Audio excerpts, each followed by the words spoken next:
Hello friends, welcome you all on CS Academy channel. I'm back again with C++ series.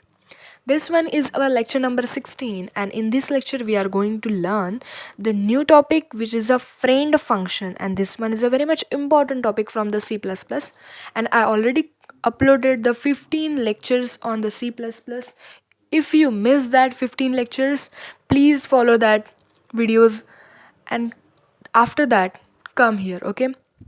So if you missed that video, go in the description or check out the playlist on the C++ on CS Academy channel, and the each and every video of CS Academy is totally free, guys. So please subscribe CS Academy channel and hit the bell icon so that you will get the notification of each and every videos, and please share with your friends. Okay, so in this lecture we are going to learn the friend function, and friend function is a very much important topic as per your C++ syllabus.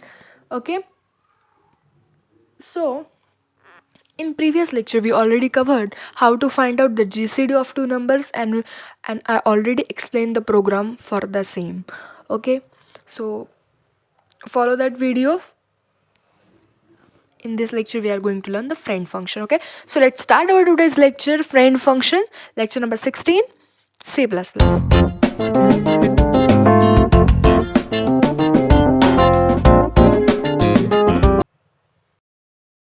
In your board exam they may be asked, write down the one short note on friend function, or they may be asked like this: what are friendly functions? Give the characteristics of friendly functions. So friend function is also called as a friendly function in C++, or it is also called as a friend function or friendly function. Okay, so in your board examination they may be asked like a friendly function or friend function. So ready for that. Okay, so the question they may be asked like, what are the friendly function and give the characteristics of friendly function. So you have to write the answer for 3 marks. So for 3 marks you have to write 6 points so that you will get the benefit. So first point is, C++ allow the common functions to be made friendly with more than one class, thereby allowing the functions to have access to the private data of class. Such functions need not to be a member of any class. Okay? So first of all, what is meant by the friend function? What is the meaning of friend word? Friend word. So आपण जेव्हा friend म्हणतो तेव्हा आपण एखादी गोष्ट, आपण जेव्हा आपला एखादा फ्रेंड म्हणतो तर त्याच्या आपण एखाद्या गोष्टींचा आपण यूज करू शकतो. सो सगळ्यात पहिले मी तुम्हाला ही कन्सेप्ट समजून सांगते की what is mean by friend. Suppose your one friend join one class. Okay, so this one is a class, this is a class. म्हणजे 2 मित्र आहेत, दोघांपैकी एका मित्राने हा क्लास जॉईन केलेला आहे. ए नावाचा जो मुलगा आहे त्याने हा क्लास जॉईन केलेला आहे, आणि बी जो आहे हा एचा मित्र आहे. बी हा एचा काय आहे, मित्र आहे. So B is a friend of A. B is a friend of A, and A have a right to access the private data of this class because A is a student of class. A is a student of this class. Okay, या ए हा या क्लासमध्ये already आहे. ए या क्लासमध्ये already यांनी admission घेतलेली आहे. सो या क्लासचा जो कोणता डेटा असेल, नोट्स असतील, टीचिंग असेल, व्हिडिओज असतील, सो एला ते ॲसेस करण्याचा राईट आहे. एला या क्लासचा private data, private notes, private videos assess करण्याचा राईट आहे. परंतु तो काय करू शकतो, बी हा एचा फ्रेंड आहे. So B is a friend of A, so that A काय करेल, त्याचा जो प्रायव्हेट डेटा आहे, त्या क्लासचा जो प्रायव्हेट डेटा आहे तो एकडून शेअर करू शकतो. सो बी हा या क्लासचा प्रायव्हेट डेटा ॲसेस करू शकतो वाया ए. म्हणजे एचा यूज करून बी काय करेल, या क्लासचा प्रायव्हेट डेटा म्हणजे या क्लासच्या नोट्स बीपर्यंत कशा पोचतील, का बरं पोचतील, कारण बी हा एचा फ्रेंड आहे आणि ए या क्लासचा स्टुडंट आहे, है ना. So B can access the private data of this class. Okay, so this is a concept of friend function. म्हणजे एखाद्या क्लासचा प्रायव्हेट डेटा ॲसेस करू शकता. म्हणजे आता या बीला पण अजून 2-3 फ्रेंड्स असू शकतात. सो बीला अजून फ्रेंड्स असू शकतात. सी फ्रेंड असू शकतो. ओके, सी फ्रेंड असू शकतो. डी फ्रेंड असू शकतो. ओके, सो बी हा एकापेक्षा जास्त मेंबर्सचा फ्रेंड्स असू शकतो. सो बीला एकापेक्षा जास्त मेंबर्स फ्रेंड्स असू शकतात. So in this point they explain that C++ allow the common function to made friendly with one more than one class. म्हणजे एकापेक्षा जास्त क्लासेसचा तो फ्रेंड असू शकतो. thereby allowing the function to have access the private data of that class. म्हणजे तो friend असल्यामुळे त्या क्लासचा तो प्रायव्हेट डेटा ॲसेस करू शकतो. Okay, so it have access to private data of class. Such functions need not to be a member of any class. म्हणजे हा जो बी आहे, हा बी या क्लासचा मेंबर असण्याची गरज नाही. हा जो बी आहे, हा या क्लासचा मेंबर असण्याची गरज नाही, तरी तो काय करू शकतो, या क्लासचा प्रायव्हेट डेटा ॲसेस करू शकतो. Okay, so it have right to access the private data of this class, but such functions need not to be a member of any class. म्हणजे या क्लासचा हा बी मेंबर असण्याची गरज नाही. तो काय फ्रेंड आहे. फ्रेंड असल्यामुळे आपण त्याला नोट्स, आपल्या जे प्रायव्हेट डेटा आहे तो पण आपण त्याला देऊन टाकू शकतो. Okay, understood. So next point आपण बघू. Non-member function cannot have access to write a private data of the class. However, there could be a situation where user would like to classes to share a particular function. At this situation, friend function is used. म्हणजे आपण ज्या एक्झाम्पलवर गोष्ट करतोय त्या example, एखादा class आहे, एखादी tuition आहे. एखाद्या ट्यूशनमध्ये जर एखाद्या स्टुडंटने ॲडमिशन घेतलेली आहे तर त्या स्टुडंटला त्या क्लासेसच्या नोट्स मिळतील. परंतु ज्या स्टुडंटनी त्या क्लासमध्ये मेंबरशिप घेतलेली नाही, त्या क्लासमध्ये ॲडमिशन घेतली नाही, तर त्या मुलाला मिळेल का नोट्स? सो त्या मुलाला नोट्स मिळणार नाही. बरोबर. मग ज्याने ॲडमिशन घेतलेली नाही त्याला काय करावं लागेल? त्याचा एखादा फ्रेंड जर त्या ट्यूशनमध्ये असेल तर तो काय करेल, त्या फ्रेंडच्या मार्फत त्यांचा जो प्रायव्हेट डेटा आहे तो प्रायव्हेट डेटा घेऊन येईल. सो इथे काय म्हटलेलं आहे की non member function can not have assess. म्हणजे ज्याला त्या क्लासचा मेंबरशिप नाही तर तो काय प्रायव्हेट डेटा ॲसेस करू शकणार नाही. परंतु त्या सिच्युएशनमध्ये काय यूज होईल? फ्रेंड फंक्शन यूज होईल. त्या सिच्युएशनमध्ये फ्रेंड फंक्शन काय करेल?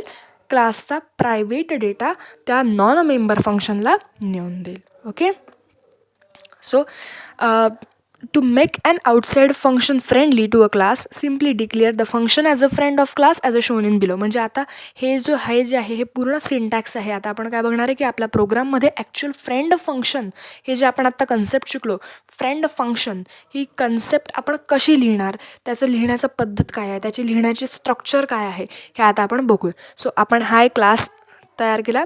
क्लासला एक नेम दिलेला आहे प्रॉपर, काहीसुद्धा नेम देऊ शकतो. So this one is a class and name of class, and in that we have to डिक्लिअर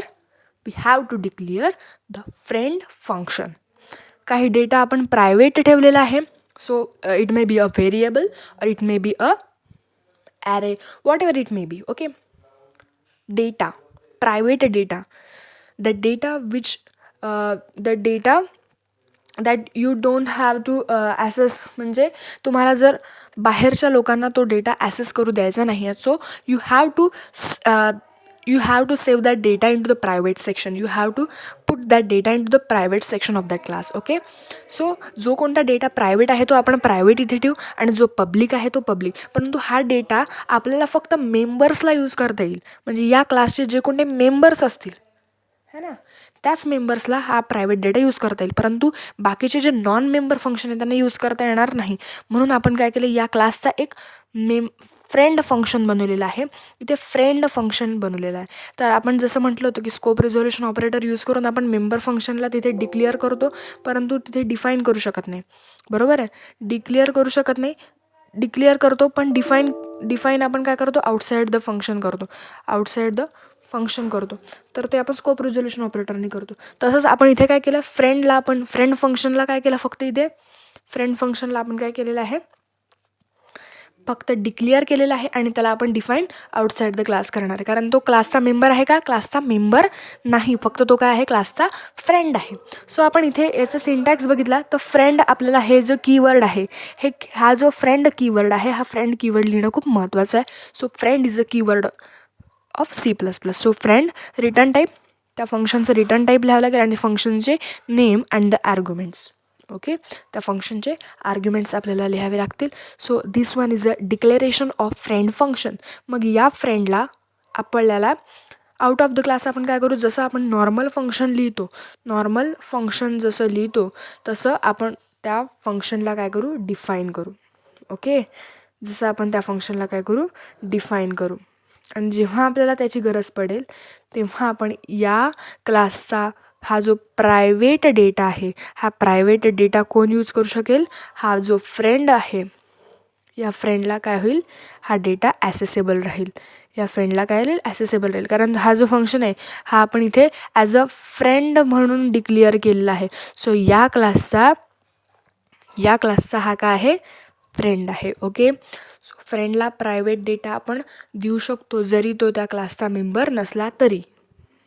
बरोबर, हे काय आहे, पूर्ण त्याचं डिक्लेरेशन आहे. ओके, सिंटॅक्स आहे, हे सगळं तुम्ही नोट डाऊन करून ठेवा. एक्झाम्पल तुम्हाला जर कळलं नसेल, if you please note down the each and every point, please note down the each and every point with the example. It will be help you in revision aspects. Okay, so please note it down. If you have any query, let me know in the comment section. I will provide you the solution for this. Okay, so next आपण बघूया the keyword friend. Declare the function to be friendly. म्हणजे आपण friend function, त्या फंक्शनच्या नावासमोर आपल्याला friend लिहिणं खूप गरजेचं आहे आपल्याला डिक्लेअर करण्यासाठी. The function is define as a normal C++ function. म्हणजे आपण त्याची डेफिनेशन जी आहे ती नॉर्मल C++ फंक्शनसारखीच लिहिणार आहे. The function definition does not use the class name, keyword, friend और स्कोप रिझोल्युशन ऑपरेटर. म्हणजे जे आपण फ्रेंड फंक्शन जो क्लासच्या बाहेर आपण डिफाईन करणार आहोत त्याच्यासमोर आपल्याला फ्रेंड लिहायची गरज नाही आहे. परंतु जेव्हा आपण तो डिक्लेअर करू क्लासच्या आतमध्ये जेव्हा आपण तो डिक्लेअर करू तेव्हा आपल्याला तिथे फ्रेंड कीवर्ड लिहिणं खूप महत्त्वाचं आहे. परंतु जेव्हा आपण तो क्लासच्या बाहेर डिफाईन करू तर तिथे आपल्याला क्लास नेम लिहायची गरज नाही, स्कोप रिझोल्युशन ऑपरेटर द्यायची गरज नाही. स्कोप रिझोल्युशन ऑपरेटर आपण कुठे यूज करतो, जेव्हा तो फंक्शन त्या क्लासचा मेंबर आहे. परंतु आपला जो फ्रेंड फंक्शन आहे तो क्लासचा मेंबर आहे का, क्लासचा मेंबर नाही, तो फ्रेंड आहे ना. म्हणून तिथे आपल्याला स्कोप रिझोल्युशन ऑपरेटर यूज करण्याची गरज नाही. So friend function as a following character. What are the characteristics of the friend function. आता आपण पुढे बघूयात. So in your board examination they may be ask for 3 marks. Write down the characteristics of the friend function. So we are going to learn what are the characteristics of the friend functions. Okay, so first characteristics is it is not in the scope of class to which it has been declared as a friend. म्हणजे तो क्लासचा member नाही, तो क्लासच्या स्कोपमध्ये नाही. So आपण scope resolution operator त्याच्यासाठी use करतोय नाही, त्याच्यासाठी आपण यूज करत नाही आहे. तो क्लासच्या स्कोपमध्ये नाही आहे, तो ॲज अ फ्रेंड म्हणून डिक्लेअर केलेला आहे. Next, since it is not in the scope of class it can not be called by using the object of that class. म्हणजे तो त्या क्लासचा मेंबरच नाही आहे तर आपण त्या क्लासचा ऑब्जेक्ट जो आहे तो त्या फंक्शनला कॉल करण्यासाठी यूज करणार नाही. कारण की आपण कोणत्याही क्लासचा जो मेंबर फंक्शन आहे त्याला कॉल करण्यासाठी आपल्याला ऑब्जेक्टची गरज लागते. सो आता जो फ्रेंड फंक्शन आहे तो त्या क्लासचा मेंबर नाही तर आपल्याला त्या क्लासचा ऑब्जेक्टची गरज पडेल का, नाही. आपण डिरेक्टली त्या जो फंक्शन आहे त्याला आपण डिरेक्टली नॉर्मल कॉल करू शकतो. It is called like a normal C++ function. It can not be called by using the object of the class. Okay, next one is it can be declared either in public or the private part of the class without affecting its meaning. म्हणजे जसं आपण जेव्हा example बघितलं त्या एक्झाम्पलमध्ये आपण बघितलं की तो पब्लिकमध्ये आपण लिहिलं होतं की friend, return type, function name and arguments. तर तेच आपण प्रायव्हेटमध्ये सुद्धा लिहू शकतो किंवा पब्लिकमध्ये पण लिहू शकतो, त्याचा काहीही फरक पडत नाही. Next, usually it has an object as an argument. म्हणजे त्या फंक्शनच्या आर्ग्युमेंटमध्ये काय असते, मोस्टली ऑब्जेक्ट्स असतात. Next, it cannot access the member function directly and has to use an object name and dot operator with each member name. म्हणजे it cannot assess the member function. म्हणजे आपण त्या मेंबर फंक्शनला directly assess करू शकत नाही. आपण काय करतो, ऑब्जेक्टच्या माध्यमातून, त्या क्लासच्या ऑब्जेक्टच्या माध्यमातून त्या मेंबर फंक्शनपर्यंत पोहोचू शकतो. म्हणजे ऑब्जेक्ट डॉट आणि मग ते मेंबर फंक्शनला आपण कॉल करू शकतो, डायरेक्ट कॉल करू शकत नाही. कारण त्या आपल्याला काय करावं लागेल, पहिले त्या क्लासच्या मेंबरला बोलवावं लागेल ना. क्लासच्या मेंबरशी संपर्क केल्यानंतरच आपल्याला काय मिळेल, त्या क्लासचा प्रायव्हेट डेटा मिळेल. डिरेक्टली एखाद्या ट्युशनमध्ये जर आपण डिरेक्टली गेलो सर मग तुमच्या नोट्स द्या, तर देतील का? नाही देणार. आपल्याला त्या क्लासमध्ये आपला कोणता तरी मित्र आहे का ते बघावं लागेल, तिथला मेंबर आपल्याला फ्रेंड करून घ्यायला लागेल आणि तिथला मेंबर जर आपला फ्रेंड बनला तर आपल्याला तिथला प्रायव्हेट डेटा मिळेल. ओके, सो ही कन्सेप्ट आहे ती. So it can not access the member function directly and it has to use an object name and dot operator with each member name. Okay, so this one is a today's topic, friend function. Thank you so much for watching this video. We will catch you in next video. Please subscribe CS Academy channel, and if you have any query, let me know in the comment section and please share it with your friends. Okay guys, so thank you so much.